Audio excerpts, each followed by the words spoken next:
Hello students, हमने अपने first video में लेसन सेकंड हिस्ट्री से रिलेटेड क्लास 7th का फर्स्ट पार्ट स्टडी करा था।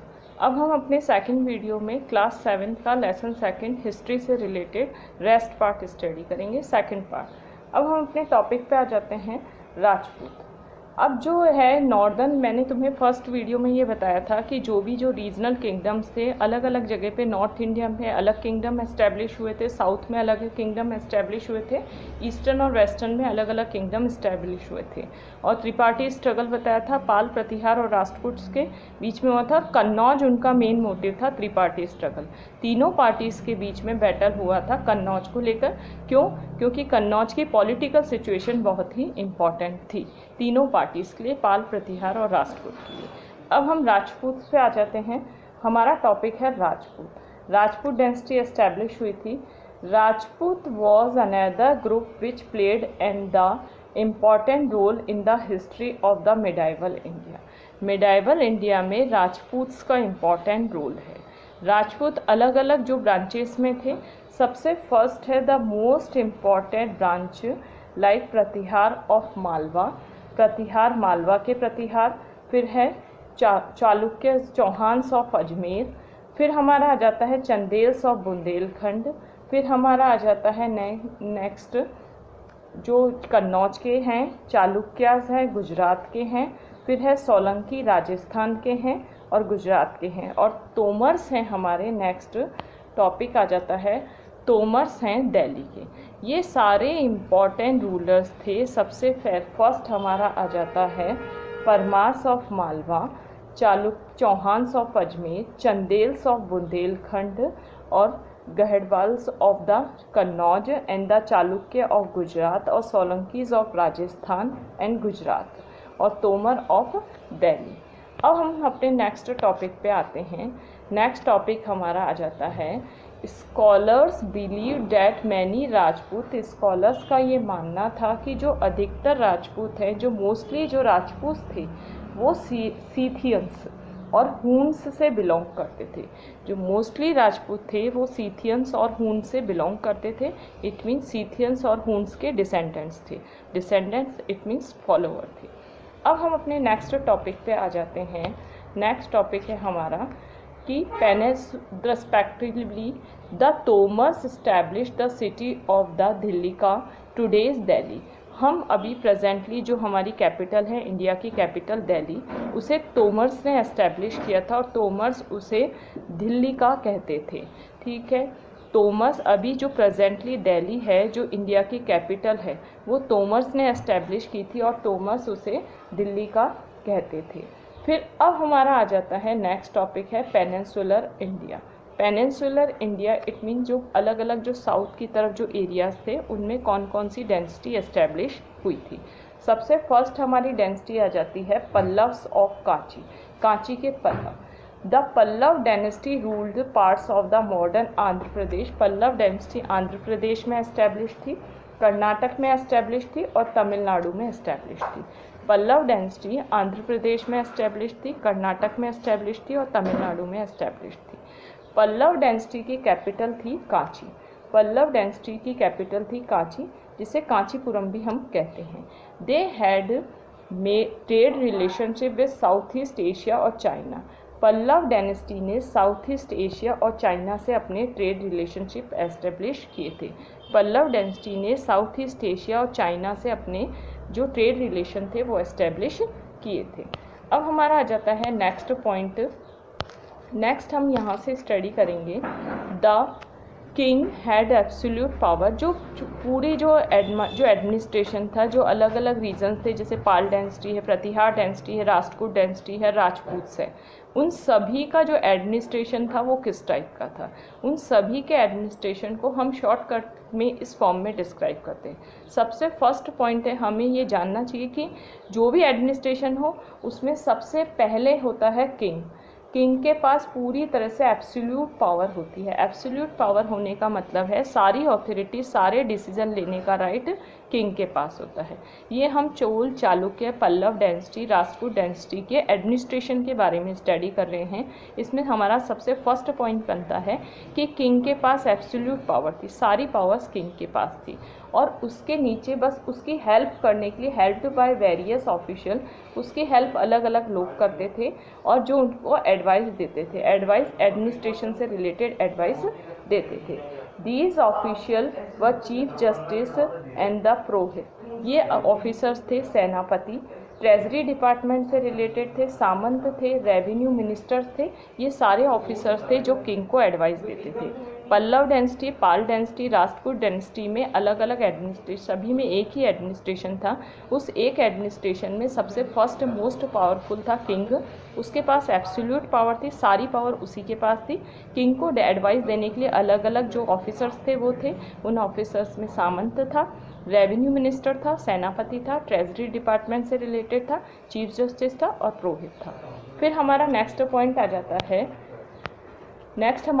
जाता है सामंत। अब हम सामंत के बारे में पढ़ेंगे। सामंत का शॉर्टकट डिस्क्रिप्शन मैं तुम्हें बता देती हूँ, अगर बुक में तुम नहीं भी देखो तो। सामंत मतलब होता है जो राजाओं, जो किंग्स के नीचे जो ऑफिसर्स होते थे उन्हें सामंत कहते थे।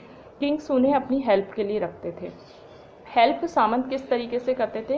किंग्स उन्हें छोटी सी ट्रुप्स दे देते थे, ट्रुप्स का मतलब होता है सेना, आर्मी दे देते थे, और जब किंग्स लड़ाई में जाते थे तो वो सामंत उनकी हेल्प करते थे। उन ऑफिसर्स को ही सामंत कहते थे। लेकिन धीरे धीरे क्या हुआ, सामंत बहुत पावरफुल होते गए और सामंत ने अधिकतर रूलर्स को डिफीट करना स्टार्ट कर दिया। अब हमारा आ जाता है नेक्स्ट पॉइंट, आ जाता है कि सामंत कौन थे। ठीक है, सामंत सबसे पहले ये थे, सबसे फर्स्ट पॉइंट हम ये जान लेते हैं। फर्स्ट पॉइंट सामंत का है, किंग्स के नीचे जो ऑफिसर्स वगैरह होते थे उन्हें सामंत कहा जाता था। किंग्स के नीचे और जो ऑफिसर्स वगैरह होते थे उन्हें सामंत कहा जाता था। ही अटेंडेड, यहाँ पे ही किसके लिए आया है? यहाँ पे ही सामंत के लिए। He attended the royal court with gifts and the present very often and the samant. ठीक है, ये सारे जो सामंत थे वो राजाओं के कोर्ट को अटेंड करते थे। इतनी राजाओं का जब दरबार लगता था, डिसीजन लेते थे राजा, कोर्ट्स ऑर्गेनाइज होता था, तब ये सारे सामंत वहाँ पे होते थे और ये इंडिपेंडेंटली डिसीजन लेते थे, राजा की हेल्प करते थे जब राजा बैटल में जाते थे। अब हमारा नेक्स्ट टॉपिक आ जाता है, नेक्स्ट हमारा यहीं से टॉपिक स्टार्ट होता है गजनवीज। अब है महमूद गजनवी। जैसे हमने फर्स्ट में पढ़ा था मोहम्मद गौरी का बैटल हुआ था पृथ्वीराज चौहान के साथ। अब हम महमूद गजनवी के बारे में स्टडी करेंगे। सबसे पहले इन द 10th सेंचुरी में जो टर्किश कॉन्कर्स थे, टर्किश है एक कास्ट थी, फॉरेन कास्ट थी, टर्किश आए थे, गजनवी से आए थे। और गजनवी कहाँ पे है? अफ़गानिस्तान में। टर्किश गजनी से आए थे और गजनी कहाँ पे है? अफ़गानिस्तान में है। टर्किश ने एक गजनवी डेंसिटी का फॉर्मेशन किया था।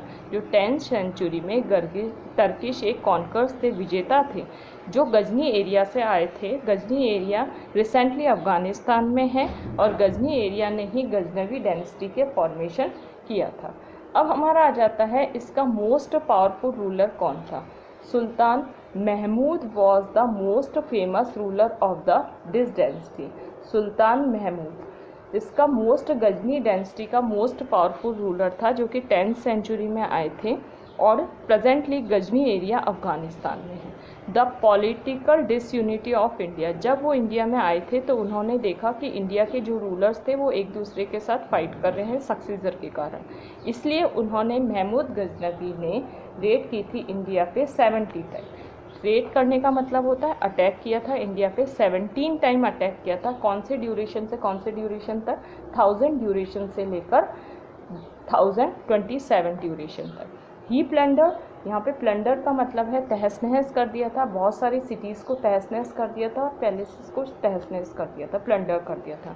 ऐसा इसलिए किया था सुल्तान महमूद ने क्योंकि वो बहुत सारी वेल्थ एक्यूमुलेट करके अपने एरिया गजनी में ले जाना चाहता था। गजनी प्रेजेंटली अफ़गानिस्तान में है। फिर हमारा नेक्स्ट पॉइंट आ जाता है कि हिज मेन टारगेट, जो महमूद गजनवी था उसका मेन टारगेट क्या था? उसका मेन टारगेट था कि जो बहुत सारी वेल्थ थी, जो यहाँ के टेम्पल्स में बहुत सारी वेल्थ थी, उसको अक्यूमुलेट करना और अक्यूमुलेट करके अपने एरियाज़ में, गजनी एरिया में ले जाना। फिर हमारा आ जाता है नेक्स्ट टॉपिक, गजनी डायनेस्टी के महमूद गजनवी ने सोमनाथ पे अटैक किया था। Somnath temple of Gujarat, Somnath temple Gujarat में सिचुएटेड है, अटैक किया था 1025 में। फिर हमारा आ जाता है next topic, he also looted the fabulously rich temple at Somnath, rich temple को उसने लूटा था और बहुत सारी लूट ली थी उसने और प्लंडर कर दिया था। क्यों? क्योंकि इसमें बुक में नहीं दे रखा है, उस टाइम में जो गुजरात का रूलर था भीमदेव, वो जब उसने महमूद गजनवी के बारे में सुना कि महमूद गजनवी लूटने के लिए आ रहा है सोमनाथ टेम्पल को, तो वो वहाँ से फ्लीड अवे हो गया था, वो भाग गया था। अब हमारा नेक्स्ट टॉपिक आ जाता है कि महमूद गजनवी के अटैक के बारे में किसने बताया है। महमूद गजनवी के अटैक के बारे में अल्बेरूनी ने बताया है। अल्बेरूनी उस टाइम में ग्रेट स्कॉलर था, जिसने ये बताया था कि महमूद गजनवी ने कितने टाइम इंडिया पे अटैक किया था। अल्बेरूनी ने ये बताया है कि महमूद गजनवी ने इंडिया में कितने टाइम में अटैक किया था। और अल्बेरूनी ने एक बुक लिखी है, अल्बेरूनी ने जो बुक कंपोस्ट की है उस बुक का नाम है किताबुल हिंद। अल्बेरूनी ने जो एक बुक लिखी है उस बुक का कंपोजिशन है किताबुल हिंद। किताबुल हिंद में ये बताया गया है कि जब महमूद गजनवी इंडिया में आया था तो उस टाइम में इंडियन सोसाइटी किस टाइप की थी, इंडियन कल्चर किस टाइप का था, ये सब इन्फॉर्मेशन मिलती है हमें किताबुल हिंद में। किताबुल हिंद को कंपोस्ट किया था अल्बेरूनी ने, जो महमूद गजनवी के टाइम में था। नेक्स्ट हमारा आ जाता है पॉइंट गौर डायनेस्टी। गौर डायनेस्टी में हमने सबसे फर्स्ट पॉइंट हम पढ़ते हैं महमूद ऑफ गौर। गौर एक, सबसे पहले मैं तुम्हें एक चीज़ बता दूं कि गौर जो है, गौर एक एरिया का नाम है।